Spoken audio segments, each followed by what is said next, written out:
Mungkin dicek. Satu.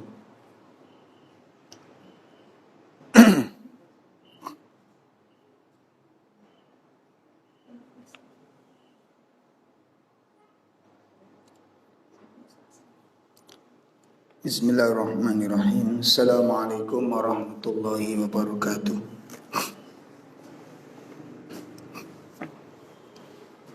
Alhamdulillahirabbil alamin. Alladzi arsala rasulahu bil huda wa dinil haq liyudhhirahu 'ala ad-dini kulli walau karihal musyrikun. Asyhadu an la ilaha illallah wahdahu la syarika lah wa asyhadu anna Muhammadan abduhu wa rasuluh.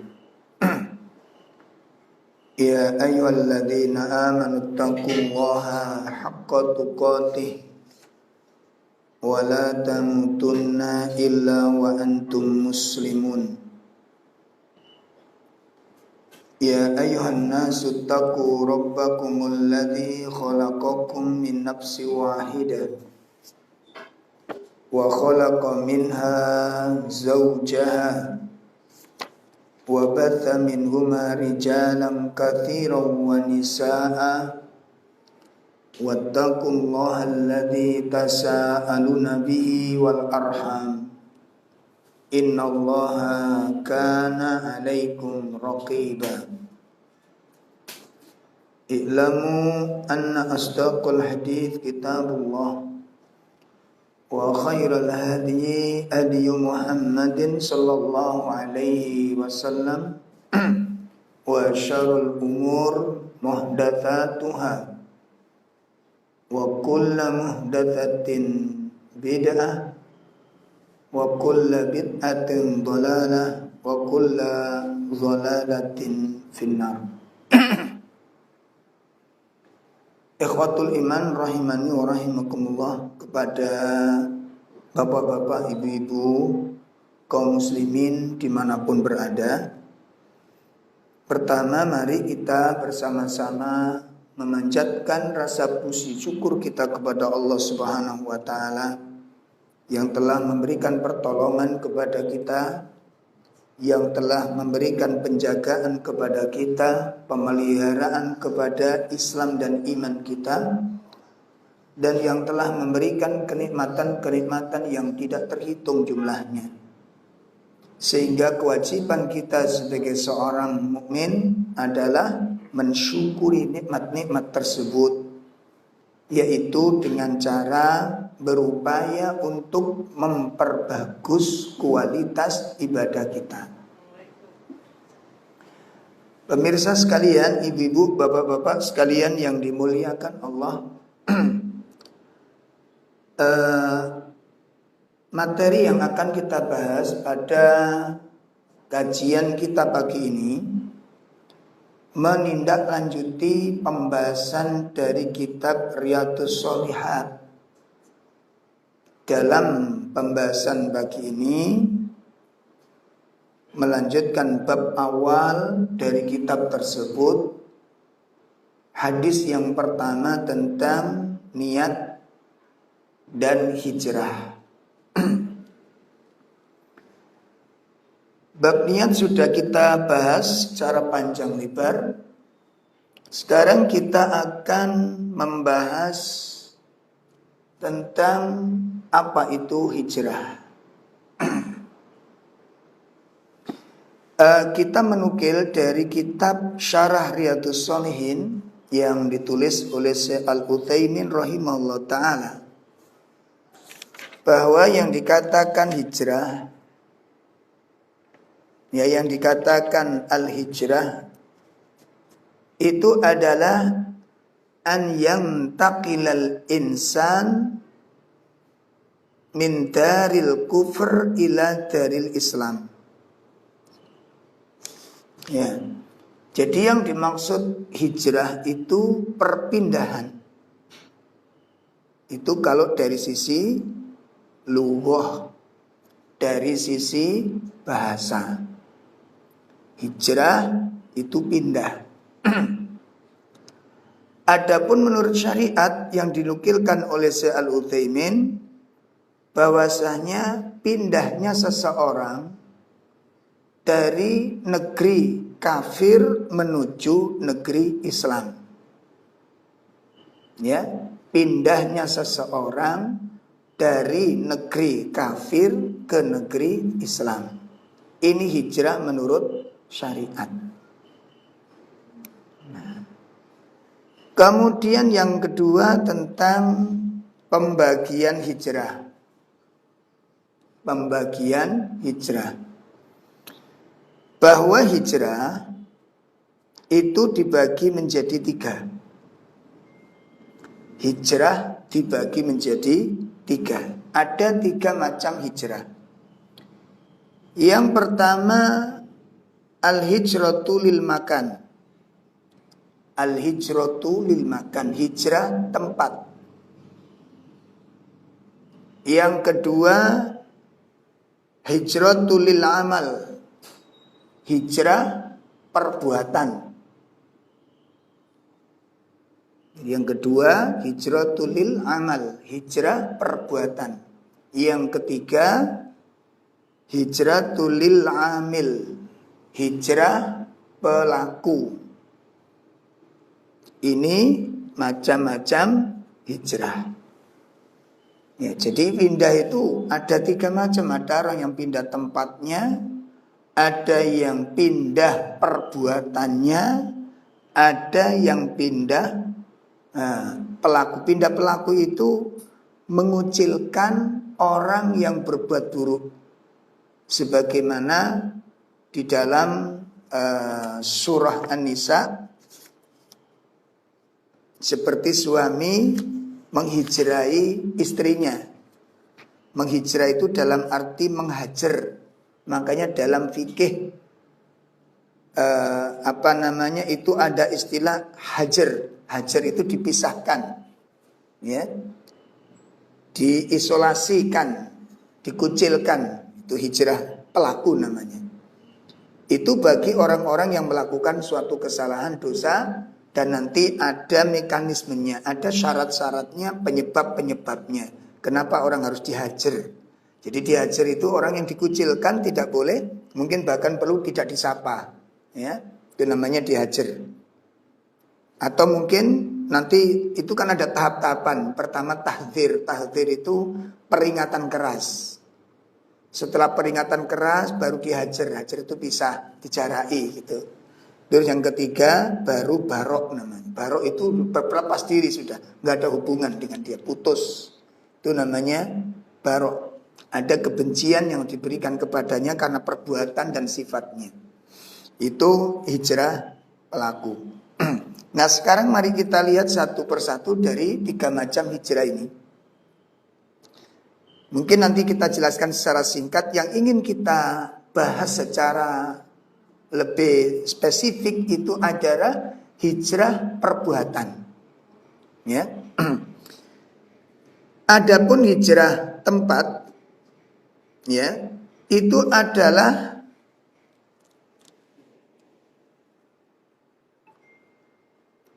seseorang apabila tinggal di suatu tempat yang di situ itu dipenuhi dengan perbuatan-perbuatan maksiat. Ya, wa yaksiru fihil fusuk, dan di dalamnya itu banyak perbuatan fusuk. Ya, jadi kalau ada orang tinggal di suatu daerah yang daerah itu didominasi, dipenuhi dengan kemaksiatan, dipenuhi dengan kefasikan, dipenuhi dengan kedzoliman, ya. Kemudian, nah, jadi sudah kondisinya demikian, ditambah lagi kaum muslimin yang tinggal di tempat tersebut dilarang menjalankan kewajiban agamanya.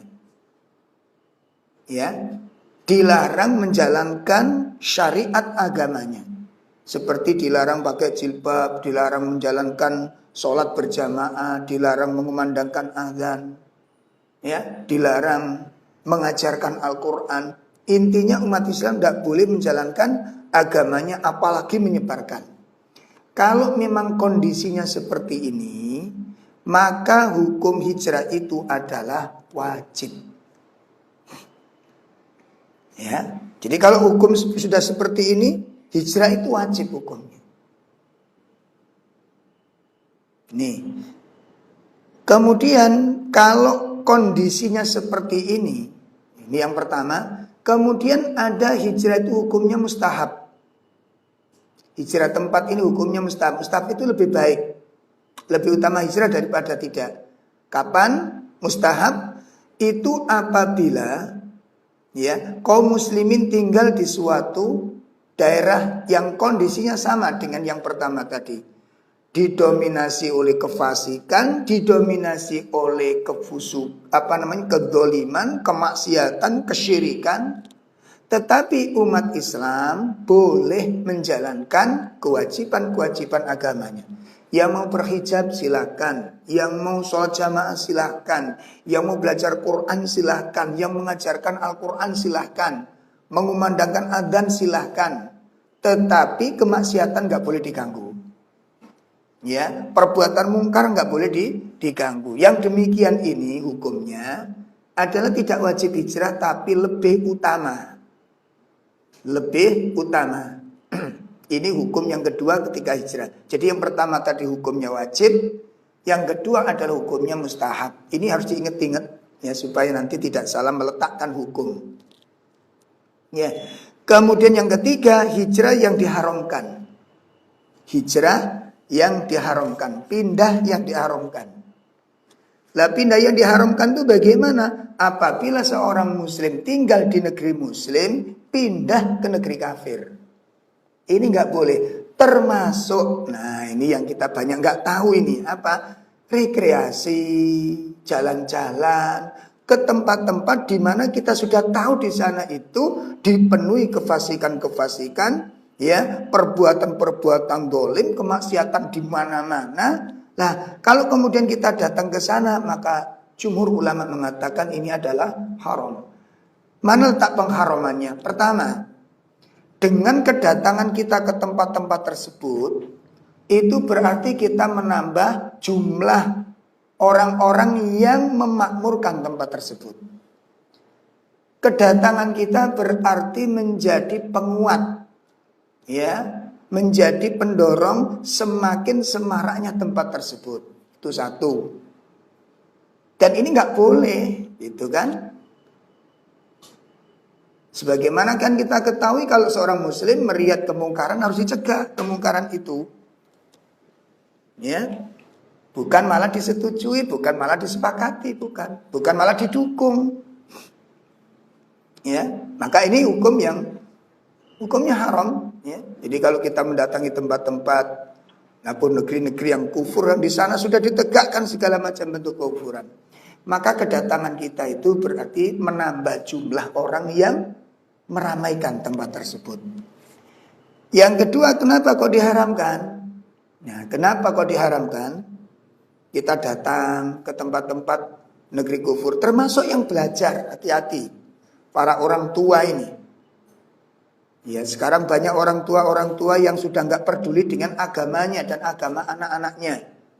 Begitu bangga, ya, ketika anak-anaknya mendapat rekomendasi dari tempat belajarnya untuk belajar di luar negeri. Ternyata tempat tersebut dipenuhi dengan kemaksiatan, maka ini tidak boleh hukumnya. Ya, hukum asalnya haram. Hukum asal adalah haram. Tidak boleh. Ya. Nah, kemudian ya, jadi yang kedua alasan diharamkannya ya kita mendatangi tempat-tempat yang sudah dipenuhi maksiat itu adalah dengan kedatangan kita itu berarti kita telah memperkuat ekonomi orang-orang kafir. Nih. Ya, dari kedatangan kita itu berarti menambah income mereka, menambah kekayaan mereka. Maka ini tolong diperhatikan. Jadi bukan wah ini ekstrim, bukan masalah di situ. Bukan masalahnya di situ. Coba kita simak, dengan kedatangan kita kan berarti ekonomi mereka semakin kuat. Ya, dengan dana yang kita masukkan, karena kita datang ke tempat-tempat pasti itu ada dana yang masuk. Dan dana itu adalah untuk kegiatan-kegiatan kekafiran dan program-program kekafiran. Maka para ulama mengatakan bahwa bepergian ke tempat-tempat tersebut atau hijrah ke tempat tersebut hukumnya haram, kecuali nanti kalau satu misal ini terpaksa harus pergi ke sana. Ya mungkin belajar atau mungkin ada sesuatu yang dibutuhkan. Itu dibolehkan tapi dengan syarat. Ya.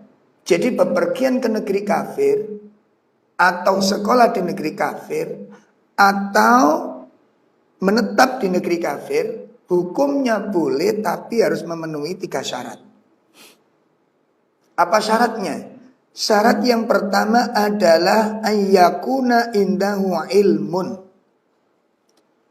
Dia harus memiliki kedalaman ilmu.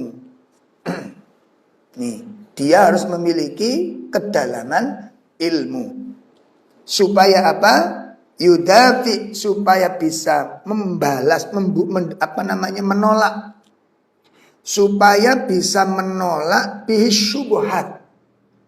Dengan ilmu tersebut akan syubhat yang disebarkan oleh orang-orang kafir. Ini. Jadi kita belajar sekolah di negeri kafir boleh. Tapi dengan syaratnya harus memiliki ilmu yang kuat. Memiliki ilmu yang kuat. Kenapa? Karena orang kafir itu hendak menyebarkan virus-virus syubhat yang luar biasa. Dan itu sudah terbukti berapa banyak anak-anak muslim. Ya, generasi Islam dari negara kita yang belajar ke negeri-negeri kafir itu.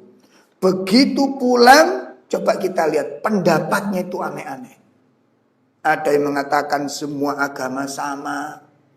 Ada yang mengatakan membentuk agama baru dalam negeri ini. Agama yang paling baik, Islam yang terbaik, Islam ciptaan dalam negeri. Lah ini kan sudah merupakan syubhat, kekacauan, kerusakan di dalam agama ini. Coba direnungkan.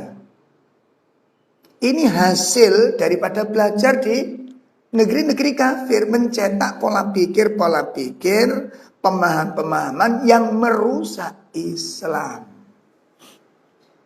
Yang merusak Islam. Jadi mestinya dia datang untuk mempelajari ilmu agama, kemudian dengan kedalaman agamanya itu dia sampaikan, ya, diajarkan ke negeri ini sehingga anak-anak generasi muslim di Indonesia ini atau di negeri kita ini meningkat ilmunya, meningkat keimanannya, meningkat ketakwaannya. Tapi ternyata tidak gitu. Setelah belajar dari luar negeri, pulang membawa suatu pemahaman untuk menghancurkan Islam dari dalam. Makanya dikatakan haram belajar di tempat-tempat tersebut kecuali dengan ilmu yang dalam. Nah, kemudian beliau menjelaskan, yakni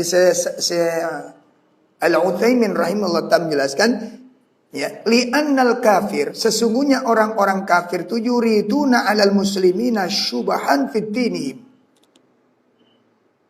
Orang-orang kafir itu menginginkan kepada kaum muslimin ini apa? Keraguan-keraguan di dalam agamanya.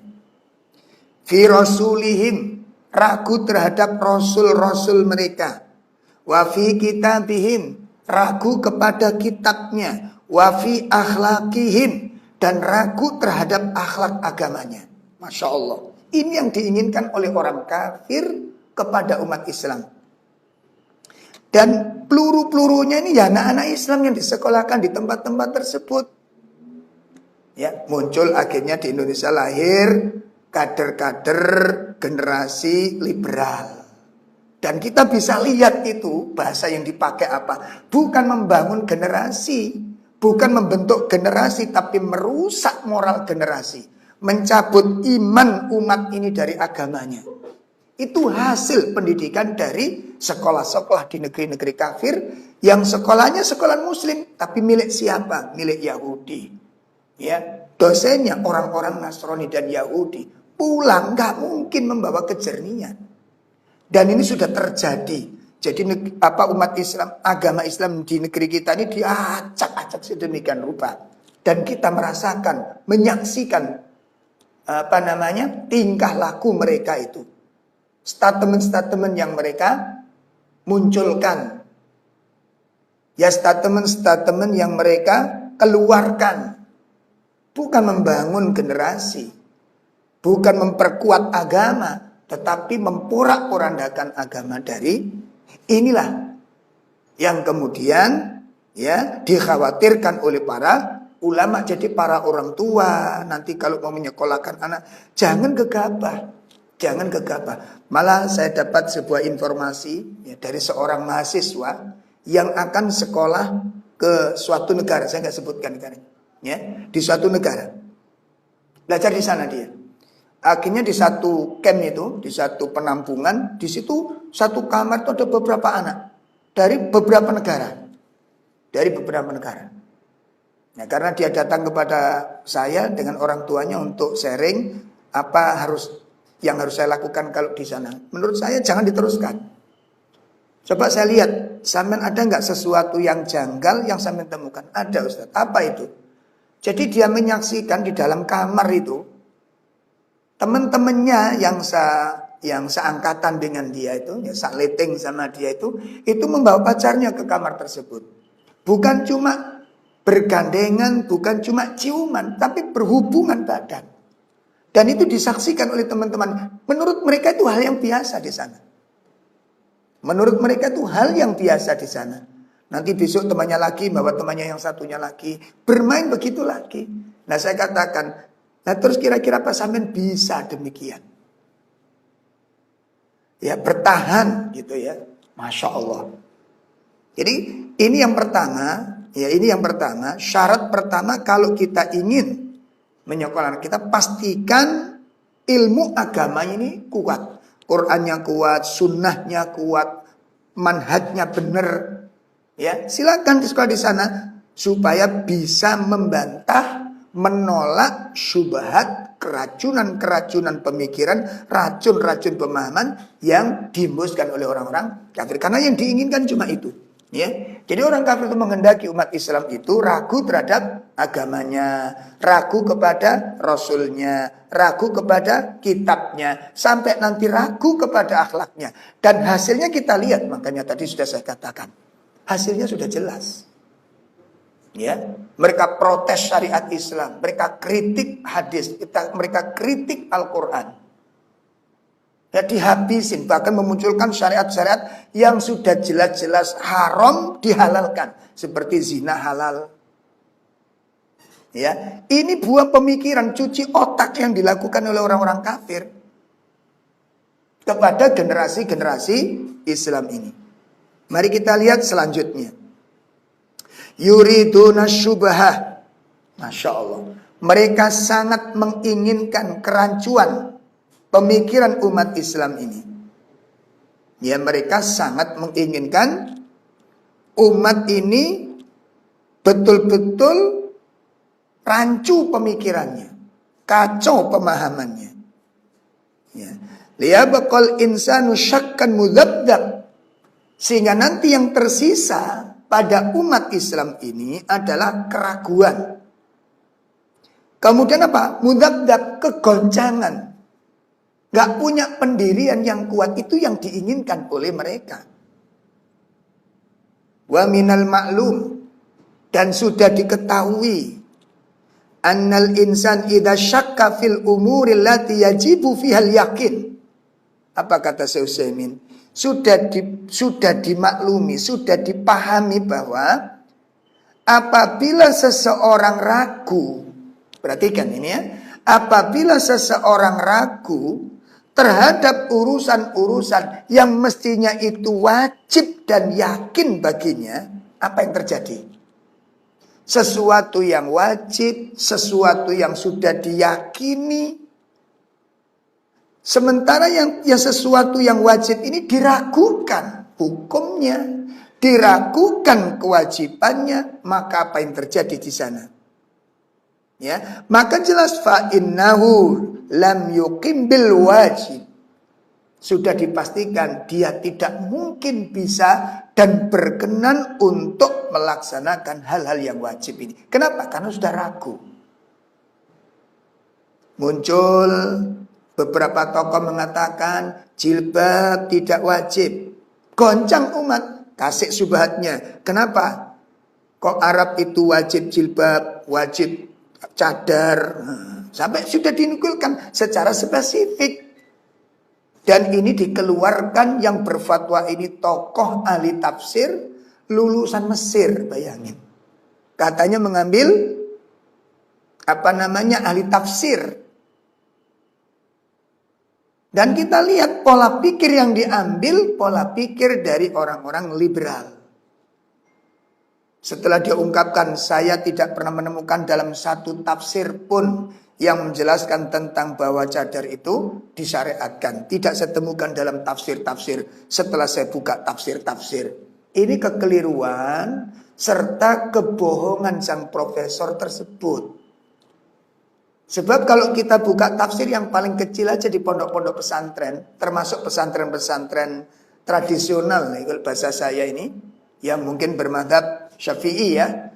Di situ ada tafsir yang paling kecil, yakni tafsir Jalalain, itu sudah menekankan wajib di sana. Ya, wajib di situ. Itu tafsir Jalalain. Belum tafsir-tafsir yang lebih besar. Ada tafsir Ibnu Katsir, ada tafsir Al-Qurtubi, dan tafsir-tafsir ulama yang lain. Coba dibuka. Benar nggak sang profesor mengatakan bahwa saya tidak menemukan dalam satu tafsir pun, kata beliau, satu tafsir pun tidak saya temukan. Ini kan kebohongan yang dilakukan oleh sang profesor. Tujuannya apa? Meragukan umat Islam tentang jilbab. Meragukan kepada umat Islam tentang syariat yang menutup wajah atau cadar. Diragukan gitu. Oh, ternyata itu budaya Arab. Bagi orang-orang awam, jelas ini mengalami kegoncangan. Dan itu sedang terjadi. Nah, ini yang diinginkan. Dan yang lebih mengerikan lagi apa katanya? Ya, seperti apa? Hal-hal yang sudah yakin. Fal imanu billah, itu yakin, itu wajib. Ya, wa malaikati wa kitabihi, ya, wa kutubihi wa rusulihi wal yaumil akhir wal qadri khairihi wa syarrihi. Ini rukun-rukun iman yang wajib kita yakini. Ya, tapi karena ini dihembuskan syubhat, maka tidak mungkin kita bisa melaksanakan iman kepada 6 perkara tersebut dengan benar. Tidak mungkin. Ya, Masya Allah. Masya Allah. Oleh karena itu, kata beliau kembali, fal kafir, dan orang-orang kafir, yudkhiluna alal muslimin asyak. Ya Allah, orang-orang kafir berusaha memasukkan keraguan-raguan ini kepada seluruh kaum muslimin. Perhatikan, ini nasihat beliau yang sangat luar biasa. Ya, orang-orang kafir berusaha memasukkan syubhat, keraguan-keraguan kepada kaum muslimin, hatta inna ba'dho za'amaihim, sehingga sebagian dari tokoh-tokoh mereka, pembesar-pembesar mereka, ya, sorroha, bersuara dengan lantangnya di tempat-tempat ibadah mereka, di tempat-tempat kajian mereka, di tempat-tempat berkumpulnya mereka. Apa kata mereka? Yang disuarakan, la tahawalu an takhrujul muslim. Ini suara yang sudah mendengung ke seluruh dunia. Ulama-ulama dari kaum Yahudi dan Nasrani mengatakan, jangan kalian bersusah payah. Perhatikan kalimat ini. Jangan kalian bersusah payah untuk mengeluarkan umat Islam dari agamanya. Jangan kalian bersusah payah mengeluarkan umat Islam dari agamanya. Ila dinin Nasara, menuju agama Nasrani. Enggak usah. Jangan repot-repot, jangan memaksakan diri seperti itu. Jangan bersusah payah menarik mereka keluar dari Islam menuju agama Nasrani. Jangan. Akan tetapi kata mereka, ya, walakin yang cukup bagi kalian antusyakikuhu fi dinihi. Kalian mampu membuat mereka ragu-ragu kepada agamanya. Jadi yang kita lakukan jangan dikeluarkan, ini nonjol, kelihatan banget. Ya, makanya kita lihat sekarang program-program kristenisasi yang secara gerakan pemurtatan secara terang-terangan sudah dikurangi sedemikian rupa. Tetapi ini bukan berhenti. Ini bukan berhenti. Ya. Ini terus. Apa program yang paling besar sekarang? Antusyakikuhu fi dinihi. Membuat keraguan-keraguan umat ini kepada agamanya. Gimana caranya umat ini ragu kepada agamanya? Nah, maka kita lihat sekarang membuat isu-isu yang dimana umat Islam itu butuh dengan isu itu. Butuh dengan isu itu. Contoh digelar hiburan-hiburan di mana-mana kita lihat itu. Dan anak-anak kita pun berduyun-duyun menuju hiburan tersebut. Sederhana kelihatannya, sederhana nampaknya, tapi buahnya kita lihat. Anak-anak kita yang sudah terus 1 hari, 2 hari, 3 hari, 3 kali, 4 kali datang ke tempat-tempat hiburan. Akhirnya apa? Tanpa terasa jiwa ini terus haus dengan hiburan dan tidak membutuhkan nasihat, malas mendengarkan nasihat, malas belajar. Hasilnya kita lihat. Hasilnya kita lihat. Jadi mereka memiliki suatu kesibukan-kesibukan seakan-akan kesibukan itu kebutuhan bagi mereka. Padahal di situ ada racun-racun syubhat. Nah, coba kita lihat di sini ya. Jadi itu kesibukan yang dilakukan sekarang. Program pemurtatannya di situ sekarang. Program pemurtatannya di situ. Jadi kata mereka, karena tokoh-tokoh mereka, para ulama-ulama mereka mengatakan cukup kalian membuat umat Islam ini ragu kepada agamanya. Cukup. Kenapa kok demikian? Apa sesederhana itu? Mari kita lihat penuturan Syekh Utsaimin selanjutnya. Li'annakum. Ya. Karena sesungguhnya kalian, hai para misionaris, idza syakaktumuhu fi dinihi. Apabila kalian sudah berhasil membuat umat Islam itu ragu kepada agamanya, berarti salabtumuhuddin, berarti kalian sudah berhasil merampas agama mereka. Ini tujuannya.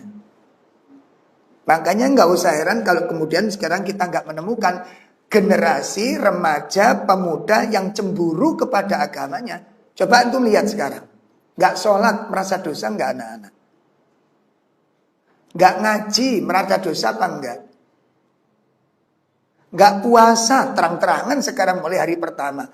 Kalau 7 tahun yang lalu hari pertama puasa enggak ada yang terang-terangan. Mungkin rokokan, mungkin minum kopi, mungkin makan. Gak ada yang berani sembunyi-sembunyi. Sekarang terang-terangan di hari pertama. Enggak malu. Dan itu menjadi kebanggaan remaja-remaja kita hari ini.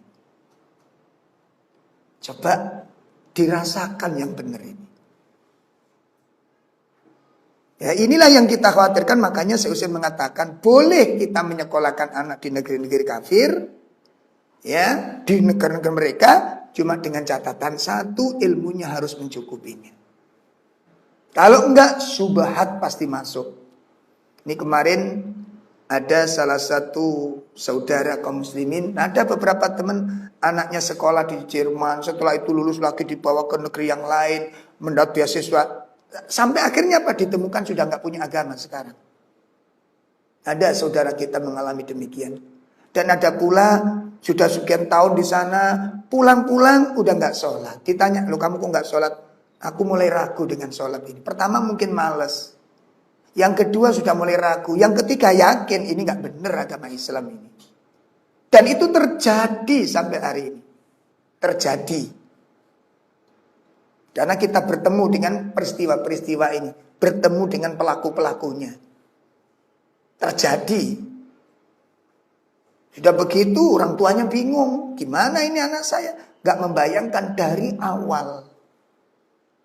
Ini loh bab yang sangat menarik bagi kita semua. Makanya kadang-kadang kita menyampaikan, masa rekreasi aja gak boleh. Gak mikir, kalau kita rekreasi ke tempat-tempat yang sudah maksiat berarti satu, apa tadi? Nah, kedatangan kita berarti sebagai penambah jumlah. Semakin makmur. Yang makmur kan siapa? Kita kaum muslimin. Yang kedua, memperkaya dan memperkuat ekonomi mereka. Jelas itu sudah. Coba kalau kaum muslimin tidak berdatangan, mati tutup itu tempat maksiat. Karena kaum muslimin mendatanginya, mengaguminya. Makanya kemarin ada ibu-ibu wali santri, wali murid nanya ke saya, Ustaz gimana sekolah anak saya kok rekreasinya ke tempat yang sudah dikenal banyak maksiatnya. Kok tempat tersebut, jadi tanyakan gurunya gimana. Padahal ini sekolah Islam. Apa nggak ada tempat lain gitu loh. Ya, apa nggak ada tempat lain? Ya, nah termasuk kita mendatangi tempat-tempat ibadah. Hati-hati di sini ini ada subhat di sana. Hati-hati. Ya, akhirnya kita kan beli kaosnya ada gambarnya tempat ibadah itu, anak-anak kita pakai sholat, pakai ngaji, gitu kan? Nggak sadar di situ. Pertanyaannya, ada nggak anak-anaknya orang kafir, anaknya orang Nasrani pakai kaos gambar masjid, gambar Ka'bah, ada nggak? Ada nggak? Nggak akan pernah kita temukan hal itu. Kenapa? Bagi mereka itu kelarangan keras. Sementara anak-anak kaum muslimin kita lihat di mana-mana. Masya Allah. Ini yang pertama. Boleh kita pergi ke luar negeri, menetap hijrah ke negeri-negeri kafir, boleh.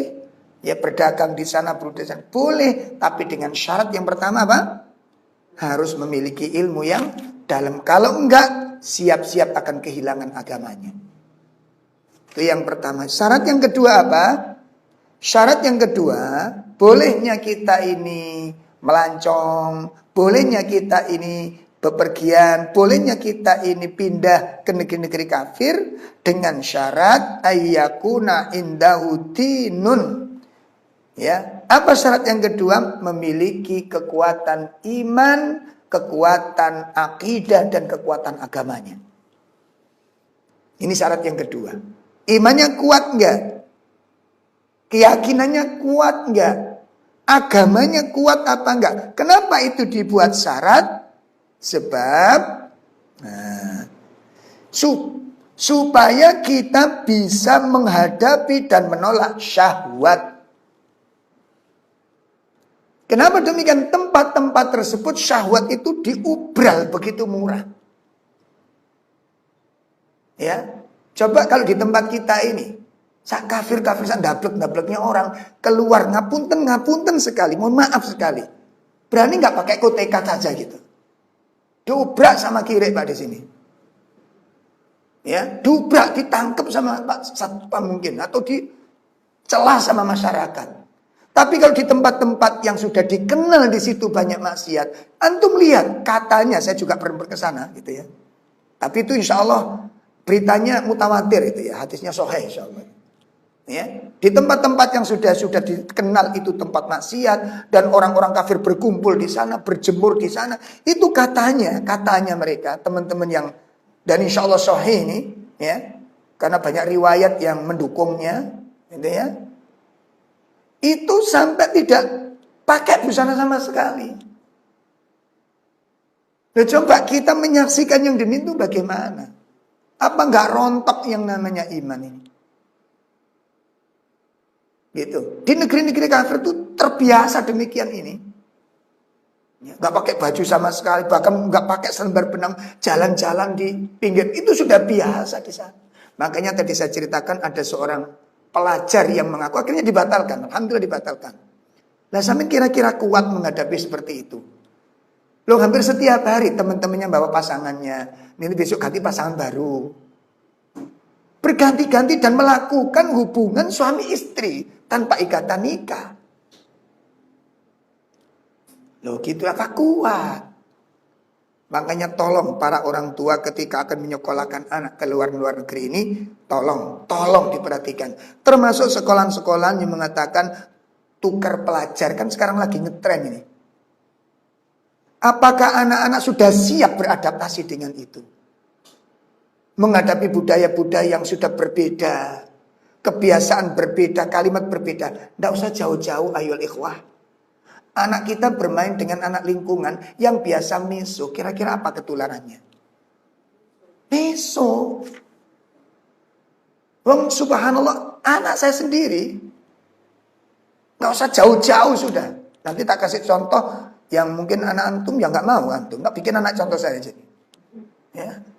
Itu bermain kita gak pernah ngajari. Meso insya Allah gak pernah lah. Wah, jelas gak pernah. Sekolahnya mungkin gak pernah. Jelas gak pernah. Tiba-tiba ngomong cerot gitu, ya nggak usah saya tirukan kan, moncrot begitu. Saya dari mana ini bahasa? Aku nggak ngomong, nggak sadar dia itu bro, nggak sadar itu perkataan yang jelek. Kenapa? Terkontaminasi dengan lingkungan. Itu baru bahasa ibu, itu baru bahasa bapak. Nanti kalau menjadi akhlak, kebiasaan. Ya, makanya tadi saya katakan sampai akhirnya ada seorang muslimah sudah meninggalkan agamanya. Begitu ditelepon sama orang tuanya, "Loh kamu kok nggak salam sama mama? Loh aku sekarang nggak muslim." "Loh terus gimana? Apa Nasrani?" "Enggak." "Loh kamu ikut yang mana? Agama ini?" "Enggak." "Lah terus agama?" "Untuk sementara saya nggak punya agama. Karena membuat saya bingung agama ini. Sementara ini saya tenang dengan kondisi saya ini."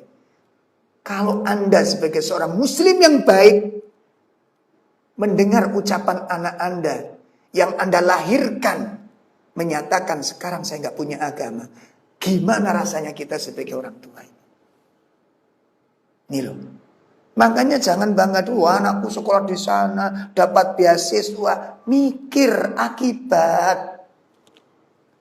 Jangan bangga, anaknya sekolah di negeri itu luar biasa, beruntung anaknya. Bukan cuma itu.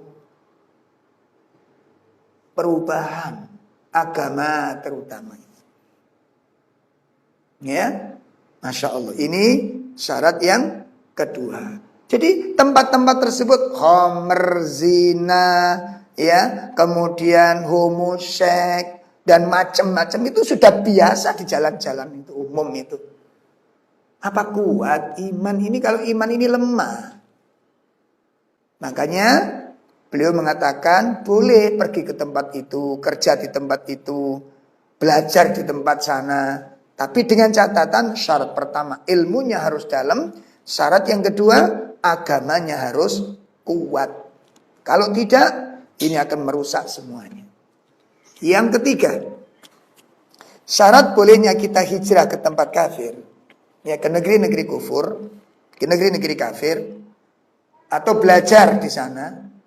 Ya, dengan syarat satu ilmunya dalam, yang kedua agamanya kuat, yang ketiga ayyakuna muhtajan ila dzalik. Syarat yang ketiga kita memang sangat membutuhkan harus ke sana ini. Contoh dicontohkan oleh Syekh Utsaimin apa? Ayyakuna maridun yahtaju ila safar ila biladil kufri lil istisfa. Ya. Orang yang sakit butuh untuk bepergian ke negeri kafir dalam rangka berobat. Karena hanya di tempat itu ada obat dan peralatan yang canggih. Boleh, tapi tetap diperhatikan iman harus kuat. Kenapa demikian? Bapak Ibu, saya pernah mengunjungi teman, ya, mengunjungi teman yang opname di rumah sakit, bukan di luar negeri, di dalam negeri. Di dalam negeri kita. Begitu masuk ini Masya Allah sudah. Kita lihat. Ya, kalau kita katakan itu berhala. Karena disembah. Makhluk yang disembah. Makhluk yang diyakini memiliki kekuasaan seperti Allah. Ini berhala-berhala sudah tersebar di mana-mana. Belum lagi pagi, siang, sore, malam. Itu disetelkan zikir-zikir mereka. Yang jelas bukan zikir tauhid, bukan kalimat thayyibah, tetapi kalimat-kalimat kekufuran diperdengarkan setiap saat. Coba bayangkan. Ya dipasang pengeras-pengeras suara son-son di kamar-kamar. Pagi, sore, ada zikir pagi petangnya gitu ya. Kita dengerin gitu, bukan Asmaul Husna, bukan ayat-ayat Al-Quran, bukan kalimat tauhid, bukan kalimat thayyibah, bukan. Kalimat kufur, kalimat kesyirikan. Kalimat yang mengajak kepada pengingkaran kepada Allah Subhanahu wa taala. Kalimat yang mengajak menentang Allah Subhanahu wa taala diperdengarkan di situ. Ini yang harus menjadi pertimbangan. Ya, jadi boleh kalau kita berobat ke tempat tersebut, tapi dengan catatan imannya kuat. Kalau enggak, ini kondisinya. Itu bukan di luar negeri, bukan di negeri kafir, negeri kita. Di rumah sakit orang-orang kafir. Masya Allah. Oleh karena itu, ayol ikhwah rahimani wa rahimakumullah, tolong diperhatikan masalah tersebut. Nah, ini hijrah tempat. Ya, hijrah tempat. Jadi hukum hijrah tempat tadi ada berapa? Ada 3. 1, hukumnya wajib.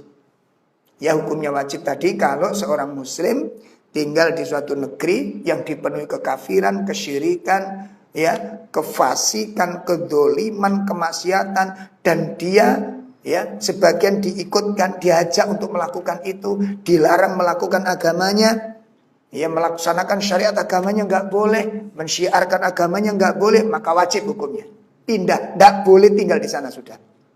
Ini harga mati, harus pindah, ya, harus pindah. Yang kedua, hukumnya mustahab, tidak wajib, tetapi lebih selamat, lebih utama pindah, yaitu ketika seorang muslim tinggal di suatu daerah yang dipenuhi dengan kemaksiatan, banyak kefasikan, banyak kedoliman, tetapi orang muslim yang tinggal di situ tadi boleh melaksanakan agamanya, menjalankan syariatnya, mengajarkan kitabnya, ya, boleh, nggak dilarang, tapi nggak boleh aru-aru,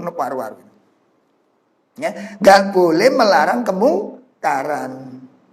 Nah, ini bahaya kita. Maka tidak wajib hijrah, tetapi lebih selamat hijrah karena pengaruh, Pak, pengaruh. Ya, seperti mungkin kalau dulu di Surabaya itu ada yang namanya Gang Doli itu ya. Saya pernah masuk sekali ke sana. Lewat tok ya. Lewat tok. Antum jangan suudon. Karena ada teman ngajak gudo saya. Saat ini ada tempat biar tahu aja lewat. Masya Allah, ngeri, Pak. Begitu masuk sudah dicegat sama bapak-bapak yang berbaju batik, mas-mas itu. Mas, ono barang api, mas, murah mas itu. Saya bingung, apa ini? Gak ngerti kalau itu. Teman saya ketawa. Ya ini Doli. Ya Allah. Oh, itu dari pojok sampai ke pojok itu begitu. Akuarium itu. Yang isinya bukan udang windu. Ya, yang pemakan udang yang isinya itu. Bukan udang windu, bukan lobster isinya ya. Akuarium itu isinya pemakan udang gitu. Itu Masya Allah. Coba kita lihat bagaimana kalau satu misal kita hidup di situ. Ya, kita sholat, kita baca Quran. Tapi setiap kali mendengar suara-suara yang dipenuhi dengan kemaksiatan, yang mengajak kita lalai, yang mengajak hati kita yang menjadikan hati kita keras. Belum lagi tayangan-tayangan, dandanan. Ya, wanita-wanita dengan segala bentuknya, wajahnya, kecantikannya terpampang di depan mata kita. Walaupun kita diberi kebebasan untuk ibadah silakan, yang mau adzan silakan, yang ngaji silakan, coba kira apa. Ya, makanya dulu tahun berapa ya, saya pernah mendapat tawaran itu untuk dakwah di sana oleh salah satu ketua komunitas masyarakat lokalisasi itu. Jadi kenalannya di dalam kereta. Waktu itu saya ada pertemuan dengan beberapa masyayikh di Bogor. Nah, kemudian kita kenalan satu kursi dengan saya. Itu ternyata ketua komunitas masyarakat lokalisasi Surabaya. Itu ketuanya. Yang beberapa tahun sebelumnya itu ada isu pertama kali waktu diterapkan perda, seluruh hiburan malam, tempat-tempat diskotik dan sejenisnya, termasuk rumah-rumah terlarang itu selama Ramadan ditutup total. Pertama kali perda itu diturunkan, dibuat. Itu mengancam yang namanya ketuanya ini sama tim di lokalisasi, kalau perda ini dilaksanakan, kami turun jalan demo telanjang. Beberapa tahun yang lalu itu, saya baca di majalah waktu itu. Akhirnya waktu dikerita tak tanyakan kepada beliau, Mas jenengan yang komando ini ya, jadi korlapnya. Oh enggak, bener, Mas betul. Kan kita tuker kartu nama itu. Akhirnya apa bener saya kalau waktu itu kalau nggak salah baca ada ngancam teman-teman dari lokalisasi ini untuk turun ke jalan dalam keadaan demo telanjang. Apa betul itu? Ya enggak, itu kertakan aja. Tapi kalau diajak suruh begitu ya seneng aja mereka yang biasa nih. Jadi mereka nggak tahu malu sudah biasa begitu Pak. Coba bayangin ini. Gimana kita hidup di situ? Gak mungkin, makanya hukumnya mustahab. Lebih baik pindah, lebih selamat pindah. Lebih selamat pindah, itu hukum yang kedua. Yang ketiga, hukum hijrah itu haram apabila seorang muslim tinggal di negeri muslim kemudian pindah negeri kafir, ya pindah ke negeri kafir, atau belajar, atau ya berjalan-jalan untuk apa namanya tadi, pelesiran, ya. Boleh ke sana dengan 3 syarat tadi. Ini hijrah tempat. Ya, saya kira cukup untuk penjelasan hijrah yang pertama. Adapun yang kedua, nah ini yang paling mendasar yang ingin saya sampaikan adalah hijratul lil amal, hijrah perbuatan. Ya, hijrah perbuatan. Hijrah perbuatan itu bagaimana?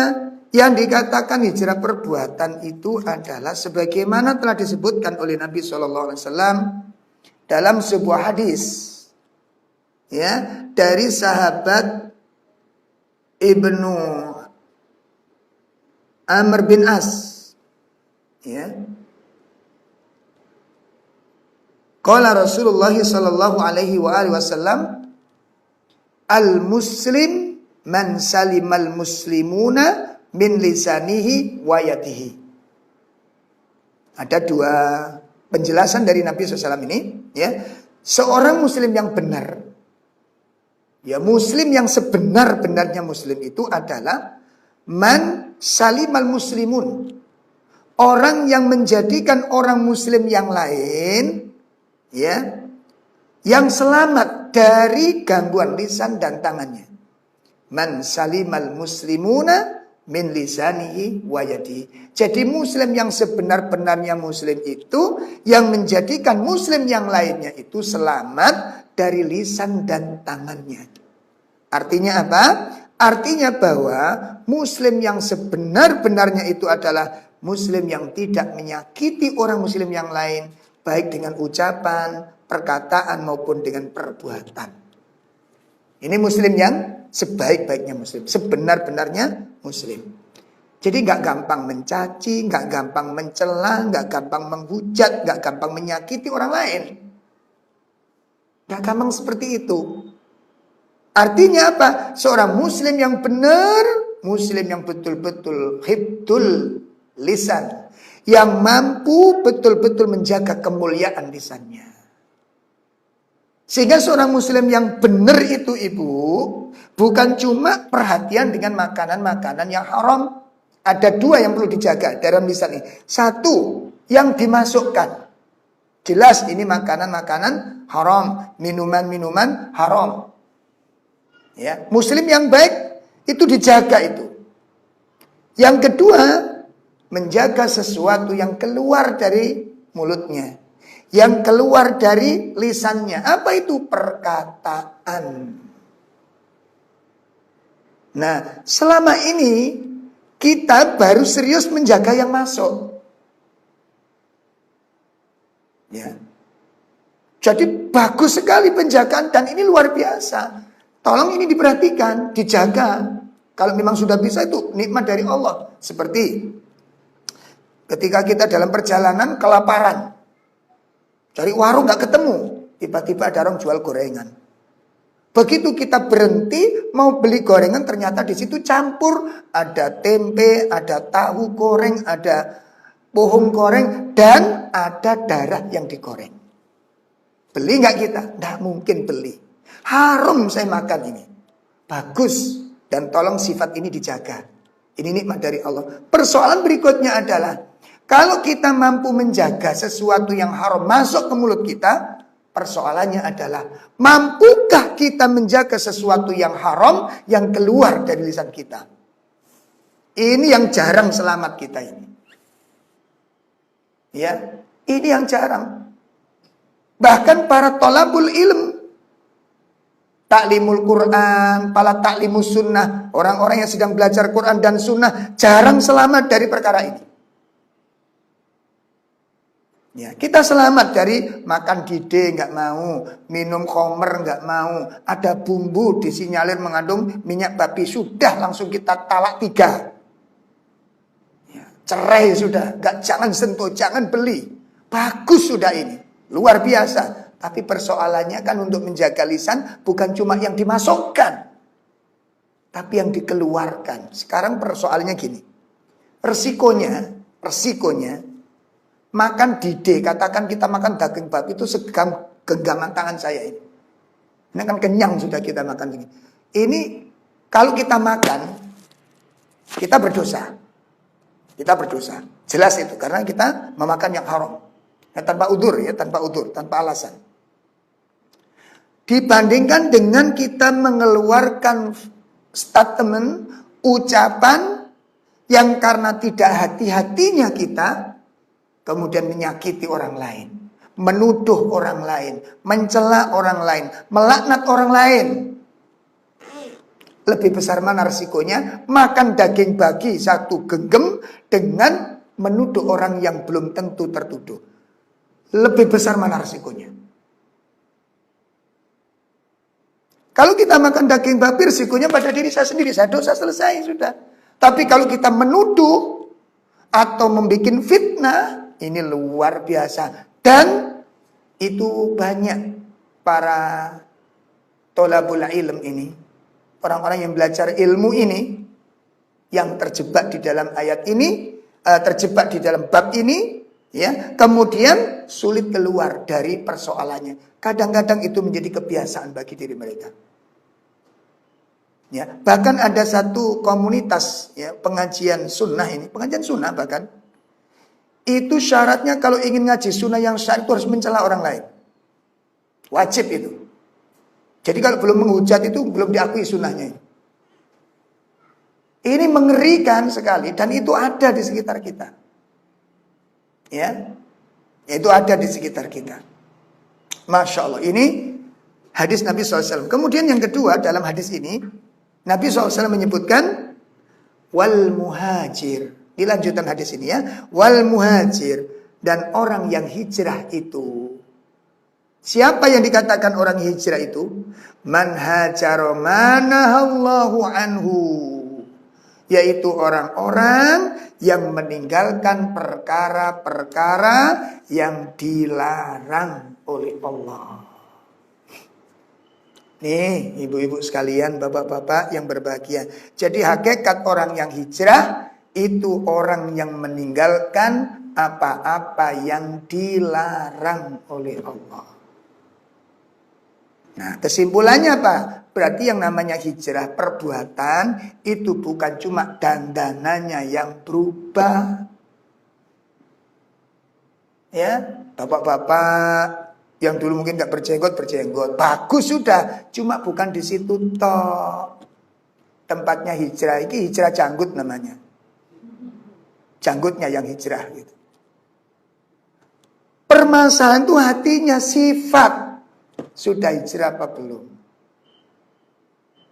Dan itu sering kita temukan kekurangan-kekurangan dalam hijrah. Makanya bagi siapapun yang hijrah, yang sudah punya keinginan, sudah punya azam, tekad, kemauan untuk hijrah, wajib memperhatikan beberapa persoalan.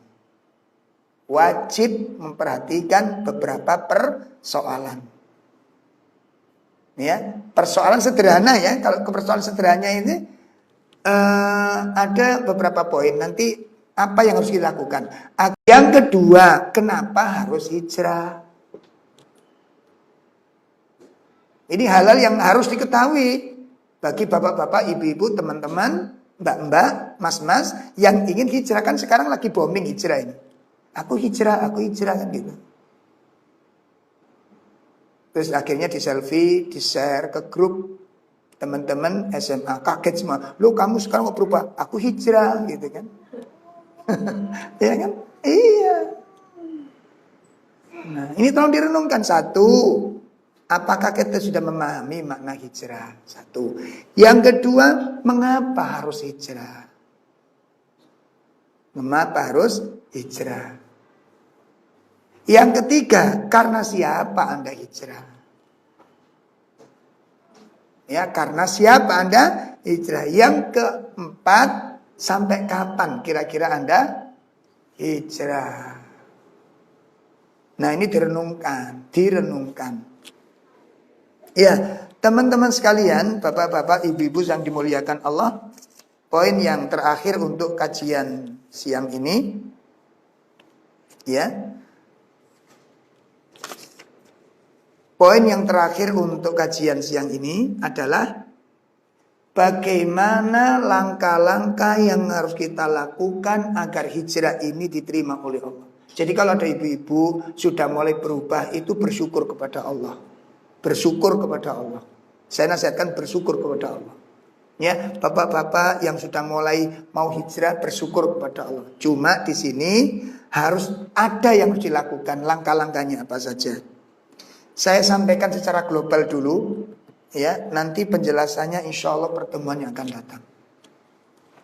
Ada sekitar 9 poin. Langkah-langkah yang harus dilakukan oleh orang yang ingin hijrah agar hijrahnya itu diterima oleh Allah. Pertama, ya. Hijrahnya harus dilandasi dengan ikhlas karena Allah Ta'ala. Ya, kalau orang berniat hijrah tidak ikhlas, maka tidak diterima hijrahnya. Sama dengan orang tobat. Kan bahasa hijrah itu identik dengan tobat. Cuma kalau bahasa tobat itu kan serem. Kalau hijrah kan keren, gitu kan. Nah, itu bedanya. Coba kalau orang bilang, sekarang saya hijrah, itu seger rasanya, indah rasanya gitu ya. Ada kelip-kelipnya gitu ya. Tapi kalau orang sekarang sudah tobat, itu kan seakan serem gitu kan. Habis dari kegelapan gitu kan. Habis dari kemaksiatan, habis dari kedurhakaan. Itu kalau bahasa tobat. Kalau bahasa hijrah itu kan enak. Aku sekarang udah hijrah gitu kan. Bahasanya lain gitu ya. Jadi mungkin apalagi kalau ditambah agak endel-endel dikit gitu. Ya. Agak endel-endel dikit gitu. Masya Allah. Harus ikhlas. Hijrah tanpa keikhlasan tidak diterima hijrahnya. Makanya Nabi SAW menyebutkan, ya, man kanat hijratuhu, perhatikan hadis Nabi itu. Man kanatil hijratu, barang siapa yang hijrahnya itu, ya, untuk Allah. Barang siapa yang hijrahnya untuk Allah, maka hijrahnya untuk Allah dan Rasulnya. Ya, barang siapa yang hijrahnya untuk Allah dan Rasulnya, maka hijrahnya adalah untuk Allah dan Rasulnya. Artinya apa? Barang siapa yang pindah itu karena untuk melaksanakan perintah Allah. Saya hijrah supaya saya bisa melaksanakan syariat Allah. Saya hijrah supaya saya bisa taat kepada Rasul. Saya hijrah supaya saya bisa mengabdi dalam agama dengan benar. Kalau hijrahnya itu demikian, fa hijratuhu ilallahi wa rasulih. Itu hijrah yang diterima. Tapi barang siapa yang hijrah untuk dunia, barang siapa yang hijrah untuk menikahi seseorang, maka hijrahnya tergantung dari apa yang dia niatkan. Nah, gitu. Makanya kalau ada muslimah hijrah, kok kelihatannya sekarang dengan hijrah ini saya lebih cantik. Nah, berarti hijrahnya karena kecantikan. Makanya nanti satu saat kalau nggak cantik, maka dia balik lagi. Itu. Karena niatnya udah nggak bener. Niatnya nggak bener.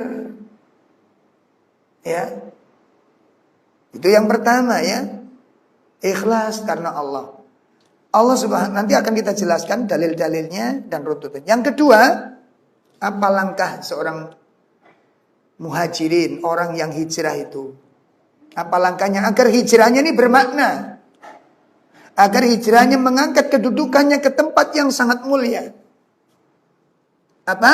Yang kedua adalah tolabul ilm. Nah, ini banyak yang keliru di sini. Banyak mu'alaf, orang mu'alaf pindah agama. Ngaji belum, belajar agama belum, udah diundang untuk ceramah. Ya, ngapunten, bukan nggak boleh ceramah, bukan nggak boleh. Tetapi ceramah itu ilmu. Coba orang baru masuk Islam, Islam nggak ngerti terus ceramah. Ceramah apa coba?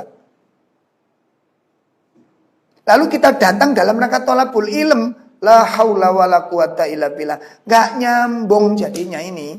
Bukan kita membencinya, cuma menyayangkannya. Atau ngapunten ya, teman-teman yang dulunya itu bergelimang dalam dunia maksiat. Tiba-tiba hijrah, kita undang suruh ceramah. Konsekuensinya apa? Apakah bisa diceritakan masa lalunya? Nah ini gak genah sekalian ini. Halo? Coba bisa nggak diceritakan masa lalu? Kenapa? Masya Allah, nggak bener ini sudah salah. Kenapa? Masa lalu itu ditutupi, aib itu ditutupi, jangan diceritakan di forum. Ini termasuk dosa yang dilarang oleh Rasulullah. Ini Nabi mengatakan setiap dosa akan diampuni oleh Allah kecuali al-mujahir. Apa itu al-mujahir? Orang yang melakukan maksiat tersembunyi lalu dicerita-ceritakan. Masya Allah, nggak bener begini ini. Coba, bener nggak yang begitu? Saya dengar gitu ada si fulan, ya bintang ini hijrah diundang. Kemudian apa dimintai? Penjelasan. Apa? Iya, saya dulu melakukan segala bentuk kemaksiatan. Saya juga pernah berzina, satu misal. Saya juga pernah minum koper. Kalau mabuk, ini kan aib. Sekarang pertanyaan, boleh nggak menceritakan aib di depan forum? Padahal Nabi mengatakan sembunyikan. Aib itu sembunyikan. Cukup kamu dengan Allah. Bisa jadi dosa-dosa yang kamu sembunyikan ditutup oleh Allah. Karena kamu buka, maka Allah buka aib itu. Ya. Jadi langkah kedua ini tolabul ilm. Belajar. Kenapa? Karena hakikat hijrah tadi gimana? Apa hakikat hijrah tadi? Man hajara manahallahu anhu. Hakikat hijrah itu adalah meninggalkan sesuatu yang dilarang oleh Allah. Nah, itu nanti akan kita jelaskan rinciannya. Ya. Yang ketiga, apa yang harus dilakukan oleh para saudara-saudara kita yang hijrah? Mujahadah, bersungguh-sungguh. Bersungguh-sungguh, serius. Serius. Itu yang ketiga. Yang keempat, apa? Al-iqla wal-i'tiraf. Berhenti dari semua keburukan yang pernah dilakukan. Ini banyak orang-orang hijrah berpakaiannya bagus, tapi tingkah lakunya seperti dulu, gitu loh. Seperti dulu. Cuma sekarang dibungkus hijrah, gitu. Subhanallah, ini banyak terjadi kesalahan-kesalahan dalam hijrah ini. Ya, Masya Allah. Jadi al-iqla berhenti. Diganti dengan apa? Al-i'tiraf. Apa al-i'tiraf? Ya. Apa al-i'tiraf itu? Pengakuan kepada Allah. Pengakuan akan dosa. Pengakuan akan kesalahan. Nanti akan kita jelaskan di sana. Bagaimana orang-orang soleh yang pernah ditampilkan Allah dalam Al-Quran. I'tirafnya bagaimana? Penyesalannya kepada Allah bagaimana? Apa pengakuan? Maaf, pengakuan. Itu yang keempat. Yang harus dilakukan orang-orang hijrah adalah al-iqla wal-i'tiraf. Berhenti dan mengakui kesalahan. Kemudian yang kelima adalah an-nadamu, penyesalan. Nyesel. Berhenti tapi ketawa, ini lain. ya, menyesal. Ruhnya taubat itu penyesalan. Ruhnya taubat itu penyesalan. Di situ nanti akan memiliki power, kekuatan yang luar biasa untuk melakukan kebaikan. Ketika orang sudah menyesali kesalahannya. Kemudian yang keenam, al-azmu, bertekad. Ya, menguatkan azam, menguatkan tekad untuk alla ya'uda ilaih, untuk tidak kembali lagi dalam kemaksiatan.